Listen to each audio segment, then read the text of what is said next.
Mike's Daily Podcast. Episode 2206, 2207, rather, 2207. It's Mike's Daily Podcast. What a day. It was a pretty good day. Then all of a sudden things started to fray. It turned into a disarray, and then there was all the stuff I had to do. After that, it's true, we have things in life that surprise us. It's not anything that we can do ahead of time to prepare. It just happens. Mike's Daily Podcast. It's like surprise. And then there we go. Hey, Mike's looking at your Daily Zoom calls. Podcast. Do you ever look at your Zoom calls with all the people you Zoom with? Let's say you have a huge team. This doesn't ever happen to me. But have you ever looked at your team and thought, oh, wow, this would make a very bizarre TV show. This is my team. And then you're kind of glad that nobody else sees it except for you and your team. And there's just some things. I actually was part of a Zoom call that involved a bunch of people that I don't know. And I thought, wow, I'm part of this group. And here we all are staring at our computer screens, staring at our cameras on our however way we're doing it. We've evolved into some interesting people, haven't we, in this world of vaccinations? Which, by the way, what happens when everyone finally gets vaccinated?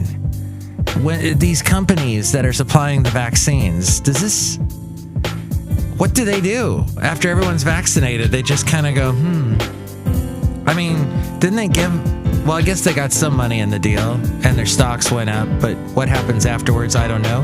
I'm not a professional with the pharmacy world, the pharmacy industry, but... And here's today's podcast picture. Yes! It's another picture from the fascinating town known as Bolinas. The one that had the sign that said, "Let this virus be our teacher."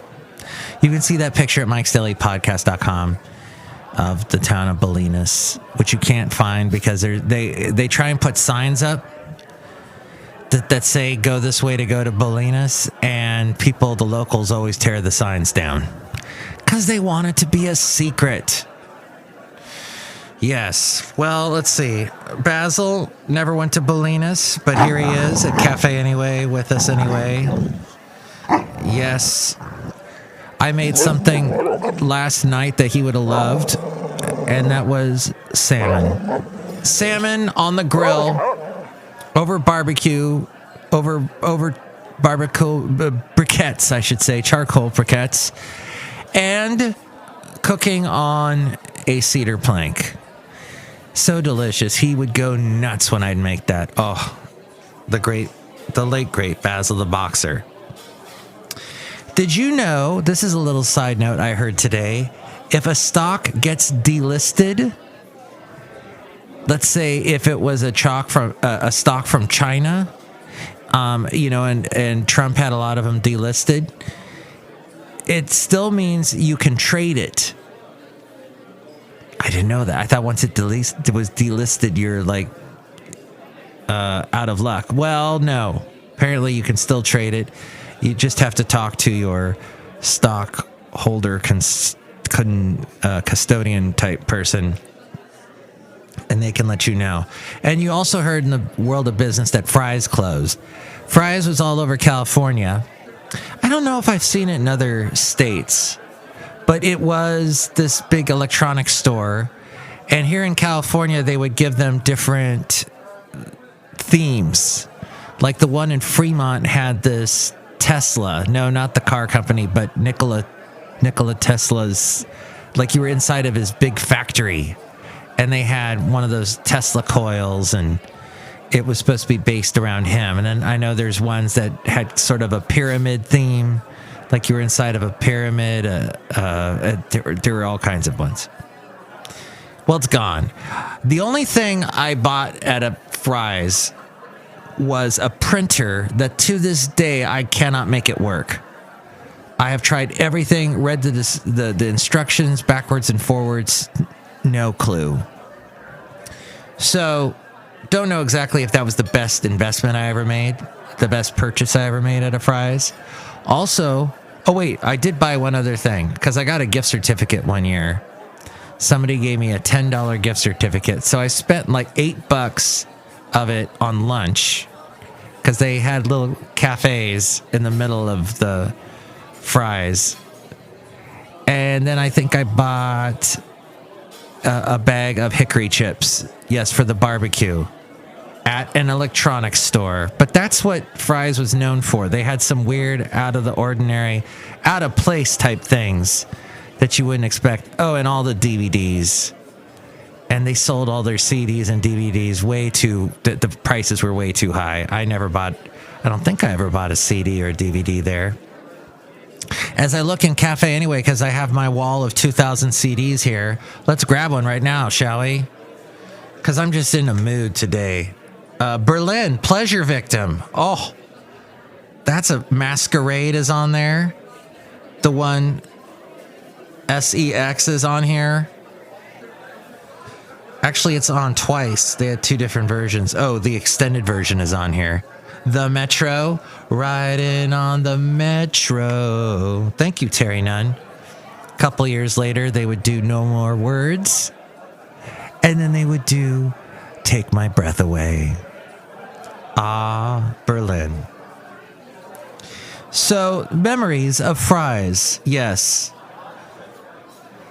Hey, let me ask you a question. If you had like an emergency happen, let's say your house was on fire and you needed to call 911, would you text them? Would you text the fire department and go, hey, can you call me back? It's an emergency.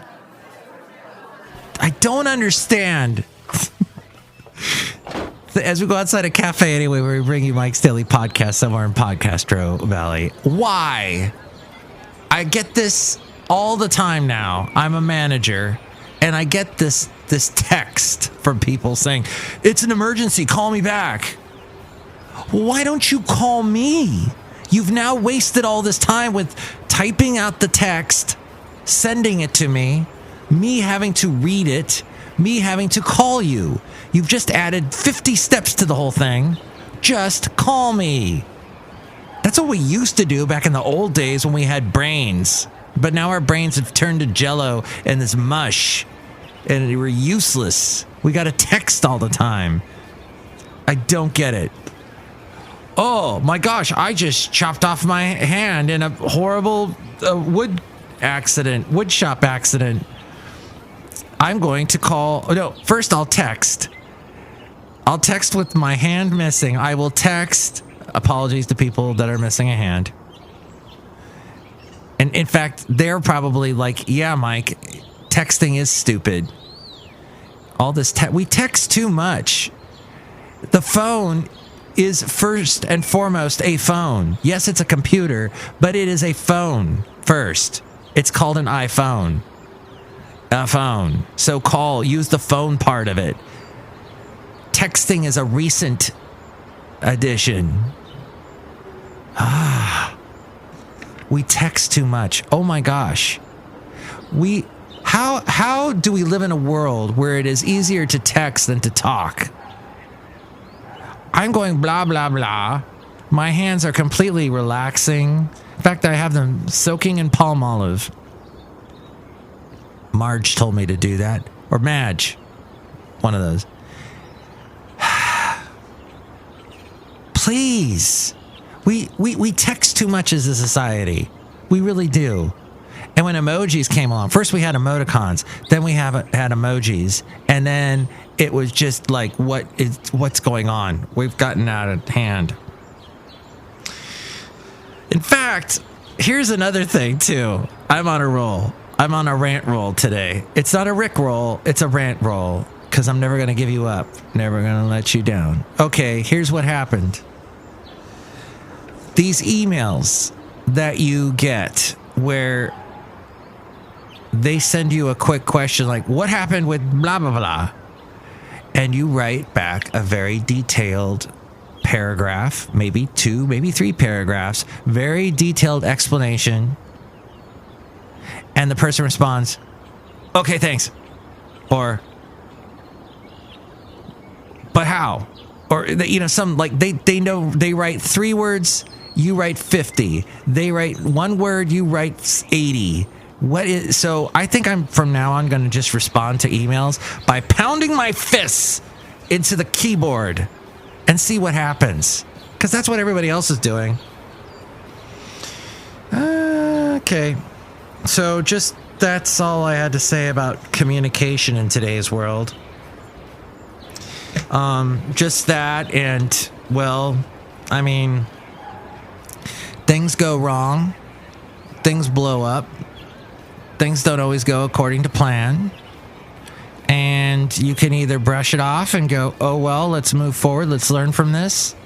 Or you can talk my ear off for 2 hours. I don't know. It's up to you. But I guess that's the world we live in. And today, by the way, is this week is National Engineers Week.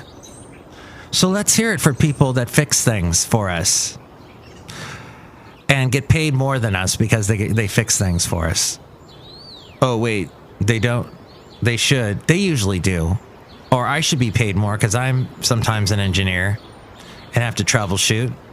I mean, there's troubleshooting and then there's actual engineering, where stuff actually requires you to know a little bit more. Let me just put it this way. I've never soldered anything in my life. And if I did, I would demand more money. Because that is a skill that engineers have. And I am not an engineer, and so I make what I make. And you would laugh, but that's okay. We're all laughing in this thing called a podcast. Outside a cafe anyway, somewhere in Podcastro Valley. The last place on earth. Look who's here. Oh my God, there's a Chely Shoehart gift shop service there. I don't make any money either. Well, you own the gift shop at cafe anyway, so... Mike Matthews, have you noticed we're like in a coronavirus epidemic? And people don't go out anymore and Fry's just closed. Mike Matthews? Yes, Fry's did close. Brick and mortar, that's bad for brick and mortar. It's also bad for Rick and Morty. But, yes, Chely, you should become an engineer too. Look who else is here. Oh, Mike, this is Floyd the Floorman. And this is John Deere, the engineer. Mike, I'm actually an engineer, and thank you for remembering us here during National Engineering Week. Texting's stupid, huh? Absolutely. Next show, it's going to be the wonderful Benita, the Disgruntled Fiddle Player, and the Brewmaster. Oh, I should have gotten into this little topic about travel. Remember when we used to travel all the time? There was someone that I know that actually I'm just glancing at this magazine article that says, remember traveling when the only thing you might catch was perhaps too much sun and the mask you had was for snorkeling? Well put. As travel faded to memories in 2020, oh, this is a Costco thing. We asked Costco members to share their favorite Costco travel tips. Or trips from the past. Okay. Well, yes. Now I know somebody, he leans very right-wing, still travels all the time, has been traveling constantly, has taken the opportunity during the coronavirus to travel more. Because not as many people on planes, even though the flying experience is awful. And he even told me it's like you get on the plane and there's a bunch of Nazis yelling at you, telling you, put on a mask, put on 2 masks. You can't touch that. Can't touch this, etc. But he travels and he's wondering why don't you travel, Mike? Come on. You don't actually believe there's a thing called the coronavirus, do you? Huh? Yeah, it's a chance I'm not going to take. 2 years ago, writes this Costco person, my husband Dennis and I took our granddaughter Maddie on a Mediterranean cruise. Remember cruises? That was a thing. She met so many friends from all over the world, and just watching her was so great. One of our favorites was our Viking River cruise through China. Next summer, we have another Costco trip on a different European adventure cruise with our 2 grandsons. That all depends if there's a vaccine by then. Well, there is a vaccine by then. Person in the past that is talking out of an old Costco magazine that